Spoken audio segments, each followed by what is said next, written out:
जय श्री राम। श्री राम चैनल के दर्शकों को मेरा बार बार नमन।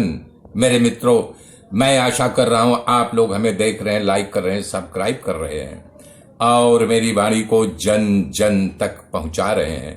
मेरे मित्रों, कल मैंने बताया था कि पद्म राजा की पत्नी लीला ने कठोर तपस्या करके सरस्वती जी को प्रसन्न कर लिया, उनसे वरदान प्राप्त कर लिया।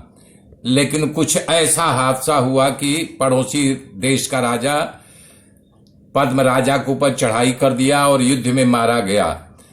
तो लीला छटपटाती हुई मृत्यु तुल्य अवस्था में पहुंच गई। कह रहे हैं जैसे जलाशय का पानी जब सूख जाता है तो उसकी व्याकुल मछलियां छटपट करने लगती हैं। आषाढ़ की पहली वर्षा उनके ऊपर जब कृपा करती हैं तो फिर प्रफुल्लित हो जाती हैं।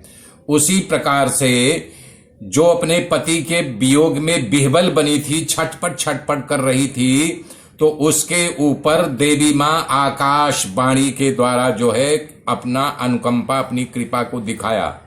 सरस्वती देवी ने कहा, बेटी, अपने पति को, शव को तुम फूलों की ढेर में छिपा करके रख दो।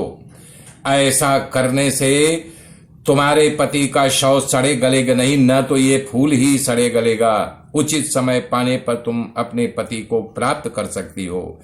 ये शव पुनः जीवित होकर के तुम्हारे पति का उत्तरदायित्व संभालेगा।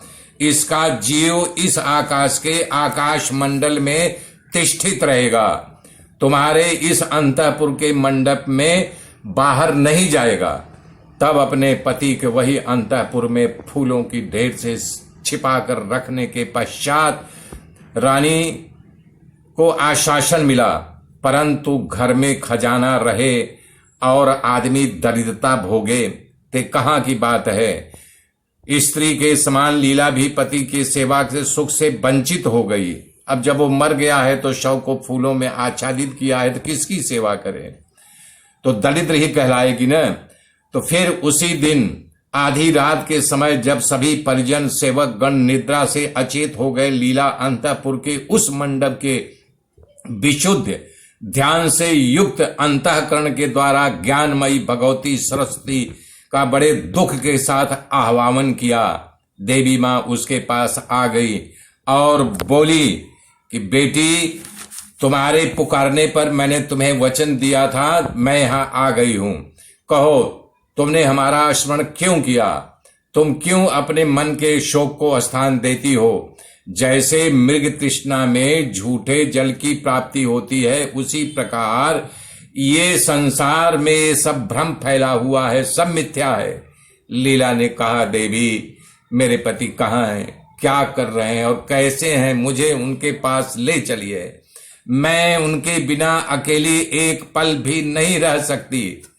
तब श्री सरस्वती देवी ने कहा, सुमुखी, एक शुद्ध चेतन परमात्मा रूप आकाश है, दूसरा मन रूप आकाश है और तीसरा ये सुप्रसिद्ध भूताकाश है। चिदाकाश, भूताकाश दोनों से जो सर्वथा शून्य है, उसी को तुम चिन्मय आकाश समझो।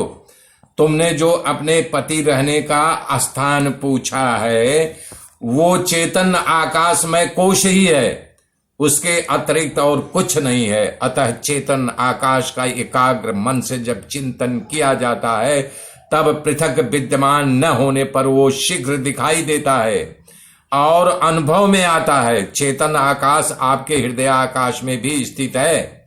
भद्रे, यदि तुम संपूर्ण संकल्पों को त्याग करके उस चेतना आकाश रूप पर ब्रह्म में स्थित हो जाओ और उसी में मन को एकाग्र कर दो, तो तुम सर्वात्म पद जो परमात्म तत्व रूप है अवश्य प्राप्त कर लोगी, इसमें कोई संशय नहीं है। सुंदरी, कह रहे हैं कि उक्त तत्व यद्यपि इस जगत में अत्यंत भाव का बोध होने पर सुलभ होता है, दूसरे किसी उपाय से नहीं, तथापि तुम मेरे वरदान के प्रभाव से उसे शीघ्र प्राप्त कर लोगी। आगे की गाथा मेरे मित्रों मैं कल जोड़ूंगा। तब तक के लिए जय श्री राम, जय श्री राम, जय श्री राम।